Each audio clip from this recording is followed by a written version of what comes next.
What is bipedal locomotion in robotics? In simple terms, bipedal locomotion in robotics is the ability of a robot to walk and move on two legs. While this is something effortless and natural for humans, for a robot, it is one of the most difficult and complex tasks to master.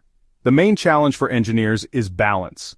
A bipedal robot is inherently unstable and must constantly calculate and adjust its center of gravity to avoid falling. This involves incredibly precise control of each joint and a constant flow of data from its sensors. Every step it takes is a complex series of weight transfers, where the robot must manage its momentum and stability to stay upright, especially on uneven surfaces. The most famous bipedal robots, such as Boston Dynamics Atlas or the iconic Honda ASIMO, are the result of decades of research.